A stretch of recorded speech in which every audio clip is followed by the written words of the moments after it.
Hello, my name is John Griffin Donlin, but a lot of people call me Dr.Leisure. I like to make these short videos and arrange the topics: foods, art, craft, culture.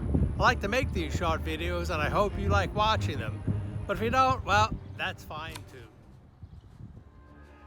too. Dan Gill, LSU AgCenter Horticulturist, wrote that if you mention wildflowers, most people think of country meadows and drives along rural roads. I'm guessing the guy is probably right. Many of us visit special gardens and other sites to enjoy blooms, but as he points out, wildflowers are to be found everywhere, even along the interstates and in major metropolitan areas.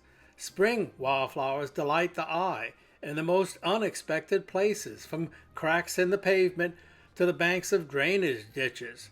These intrepid plants produce flowers of yellow, pink, white, and purple, often softening a harsh landscape. The thick carpet of flowers we saw from the car, vivid with purple or yellow, was thinner, fewer, sparser, and the carpet showed a lot of open soil between plants if one walked and looked straight down.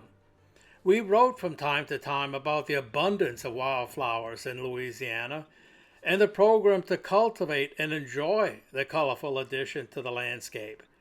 If you are more interested, the helpful PDF, Louisiana Roadside Wildflower Establishment and Management Guidelines, is available from ULL. It's very helpful. According to an informative article in The Advocate, Texas began a wildflower project in 1932, which led to a peak wildflower blooming season that attracts tourists from across the U.S. and the Lone Star State every year. Louisiana followed the attention to wildflowers, making economic sense, attracting tourists, saving fuel, and reducing labor related to mowing and machinery, all the while making the state more attractive.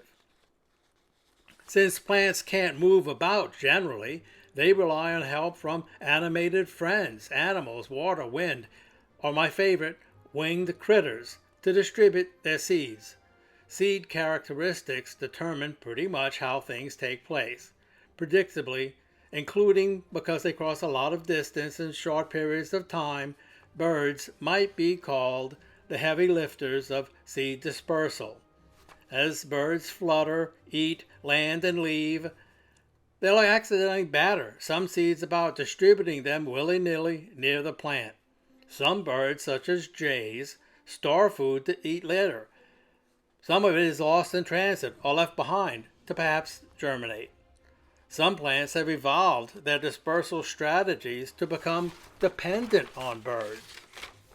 In addition, seeds can attach to birds' feet or bodies with small hooks.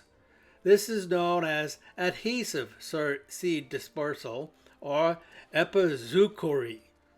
Some seeds, such as mistletoe, are sticky, so birds have to swipe their beaks back and forth on branches. This leaves the mistletoe to grow where it most prefers, attached to another plant. Today, socially aware folks are increasingly aiding the proliferation of wildflowers through their concerted effort.